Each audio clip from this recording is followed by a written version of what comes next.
हम बिजनौर में हैं और हमारे साथ हकीम अब्दुल सलाम हैं जो AIMIM के नेता हैं और बिजनौर से के रहने वाले हैं। हकीम साहब, आपके बिजनौर में असदुद्दीन ओवैसी की 2022 चुनाव को लेकर पहली जनसभा होने वाली है, किस तरह की तैयारियां हैं और यहाँ लोगों में किस तरह का जोश है? देखिए, 2022 में होने वाले विधानसभा इंतखाबात के लिए जहां पर तमाम सियासी जमातें तैयारी कर रही हैं, वहीं पर मजलिस-ए-इत्तेहादुल मुस्लिमीन पूरी ताकत के साथ चुनाव लड़ने की तैयारी कर रही है।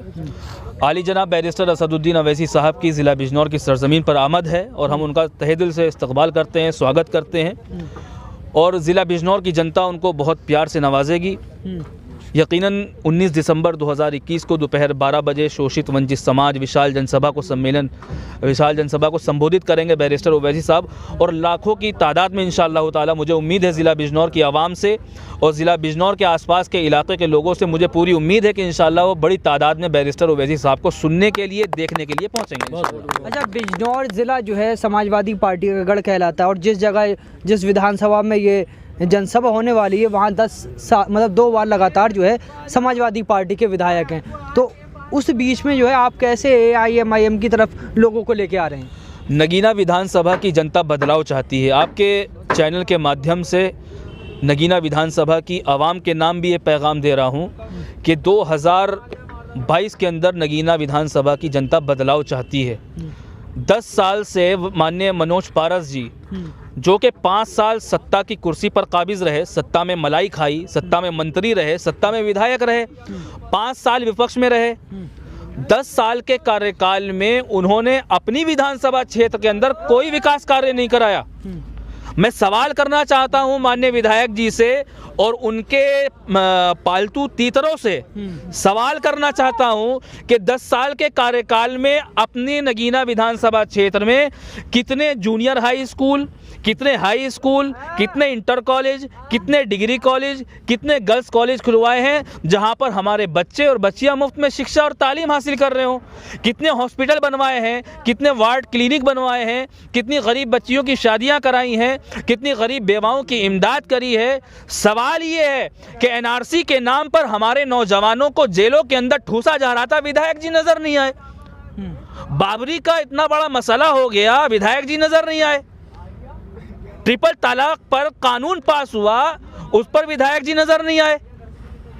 मेरा सवाल है आपके चैनल के माध्यम से, मेरा ही सवाल नहीं है, नगीना विधानसभा की जनता सवाल कर रही है। 10 साल के कार्यकाल में नगीना विधानसभा क्षेत्र में माननीय मनोज पारस जी ने कौन सा काम किया है कि जनता उनको तिवारा विधायक बनाए? जनता बदलाव चाहती है, नगीना विधानसभा की जनता बदलाव चाहती है। ये कोई तख्त नहीं है बादशाह सलामत का कि बादशाह सलामत ही उस पर बैठे रहेंगे।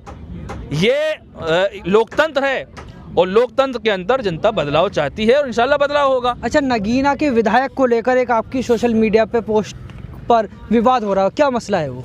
सोशल मीडिया पर 150 रुपए के दिहाड़ी के लोग बैठे हुए हैं जो माननीय मनोज पारस जी के पालतू तीतर हैं। वो कहते हैं कि माननीय विधायक जी शेख खलीलुर रहमान साहब जो नगीना के चेयरमैन थे और नगीना के दिग्गज नेता थे, उनका इंतकाल हो गया, अल्लाह मरहूम की मग़फ़िरत फरमाए। वहाँ पर तमाम सियासी जमातों के नेता मौजूद थे। माननीय विधायक जी नगीना में होते हुए भी उनके नमाज जनाजा में शिरकत नहीं कर पाए, बड़े अफसोस की बात है। हमारे सियासी इख्तलाफात हैं, हमेशा रहेंगे, लेकिन इंसानियत के नाते उनको नमाज जनाजा में शिरकत करनी चाहिए थी, उन्होंने शिरकत नहीं की। अच्छा, जो उनके विधायक जी के जो पालतू तीतर हैं वो बोल रहे हैं कि माननीय विधायक जी लखनऊ में थे, वहाँ पर विधानसभा में मौजूद थे। यशवीर सिंह धोबी, नईमुल हसन, तस्लीम अहमद विधायक, जब इनको खबर मिली तो लखनऊ से ये लोग लौट कर आकर उन्होंने जनाजे में शिरकत करी, लेकिन माननीय विधायक जी आए नहीं क्योंकि इनके सियासी इख्तलाफात थे। नगीना के अंदर शेख खलीलुर रहमान साहब जो है, नगीना का जो गढ़ है वो शेख खलीलुर रहमान साहब का था। शेख खलीलुर रहमान साहब से इनके सियासी इख्तलाफात थे, लेकिन अफसोस के साथ तो मुझे ये कहना पड़ रहा है कि ऐन वक्त पर जब उनका इंतकाल हो गया तो माननीय विधायक जी ने इतना भी नहीं सोचा कि उनके जनाजे पे जाके खड़े हो जाएं। तो ये लोग सोशल मीडिया पे 150 रुपए के दिहाड़ी के लोग मेरी पोस्ट को लेकर वायरल कर रहे हैं, लेकिन इनके अच्छा दूसरी चीज़ ये कि मैंने ही नहीं लिखा, अखबार वालों ने भी लिखा है, मीडिया वालों ने भी लिखा है कि मनोज पारस शहर में होने के बावजूद भी माननीय शेख खलीलुर रहमान साहब के नमाज जनाजा में शिरकत नहीं कर पाए। लेकिन इन लोगों को जो समाजवादी के दरबारी हैं, इनको पोस्ट सिर्फ और सिर्फ हकीम जी की नज़र आती है। इन लोगों को पोस्ट सिर्फ और सिर्फ मजलिस इत्तेहादुल मुस्लिमीन के लोगों की नज़र आती है, अखबार वालों की नज़र नहीं आती है। और सबसे ज़्यादा परेशान ये समाजवादी के लोग हैं, क्योंकि इनका जनाधार ख़त्म हो रहा है, नगीना सीट जा रही है इनसे इंशाल्लाह। मजलिस इत्तेहादुल मुस्लिमीन पूरी ताकत से इलेक्शन लड़ रही है इंशाल्लाह, बिल्कुल। नगीना और बिजनौर ज़िले के, नगीना विधानसभा के और बिजनौर ज़िले के क्या मुद्दे हैं इस बार चुनाव में? देखिए, मुद्दे बहुत सारे हैं। ये शोषित वंचित समाज जो सम्मेलन का आयोजन किया जा रहा है, जिसके मुख्य अतिथि बैरिस्टर असदुद्दीन अवैसी साहब हैं, हम लोग का मेन मुद्दा ये है कि मुसलमान तालीमी पसमानदगी में जो ज़िंदगी गुजार रहा है, मुसलमान रोज़गार की पसमानदगी में जो ज़िंदगी गुजार रहा है, मुसलमानों की कोई अपनी क़यादत नहीं है, मुसलमानों का कोई अपना लीडर नहीं है, मुसलमानों का कोई अपना रहनुमा नहीं है, मुसलमानों की कोई अपनी सियासी जमात नहीं है, मुसलमानों का कोई पुरसाने हाल नहीं है। मुसलमानों का वोट सबको चाहिए, मुसलमानों का वोट समाजवादी को भी चाहिए, मुसलमानों का वोट बसपा को भी चाहिए, मुसलमानों का वोट कांग्रेस को भी चाहिए, मुसलमानों का वोट असपा को भी चाहिए, लोकदल को भी चाहिए, सबको चाहिए। लेकिन जब मुसलमानों पर जुल्म होता है, अत्याचार होता है, मुसलमानों की माँ बहनों की असमतों को तार तार किया जाता है, जब मुसलमानों के ऊपर अत्याचार होता है, तो कोई नेता नहीं बोलता मुसलमानों का वोट चाहिए। मुसलमानों के वोटों से सत्ता की कुर्सी पर बैठने का ख्वाब देखने वालों से सवाल ये है कि जब मुसलमानों पे जुल्म होता है तो ये लोग क्यों नहीं बोलते? मगर मुसलमानों को भी तो मुशायरा चाहिए, मुशायरा हो रहे हैं, समाजवादी पार्टी हर जगह मुशायरे। मैं कह रहा हूँ, समाजवादी पार्टी मुशायरा और रमज़ान में खजूर की गुठलियों से मुसलमानों के वोटों से ख़रीदने की पूरी कोशिश कर रही है। अब मुसलमान मुशायरे नहीं चाहता, मुसलमान अब मुशायरे नहीं चाहता, मुसलमान अब चाहता है कि उसकी कोई अपनी क़यादत हो, मुसलमान चाहता है कि मुसलमानों की अपनी कोई सियासी लीडरशिप हो, मुसलमान चाहता है कि 70 सालों से मुसलमान जो बदहाली की ज़िंदगी गुजार रहा है, उसका जिम्मेदार कौन है? मुसलमान बदलाव चाहता है। अगर आज मुसलमान, उत्तर प्रदेश का मुसलमान सियासत में 20% अपनी हिस्सेदारी की मांग कर रहा है, तो उसमें गलत क्या है? जिनका 4% वोट है उनको हिस्सेदारी दी जा रही है, जिनका 2% वोट है उनको हिस्सेदारी दी जा रही है, लेकिन जिनका 20% मुसलमानों का वोट है उनको सियासत में हिस्सेदारी नहीं दी जा रही है। ये मुसलमानों की औकात है। मुसलमानों को वोट चाहिए। मुसलमानों को इस्तेमाल किया गया, इन नाम और निहात सेकुलर सियासी जमातों ने इस्तेमाल किया, बिरयानी के तेजपात के पत्तों की तरह, डिस्पोजल गिलास की तरह इस्तेमाल किया।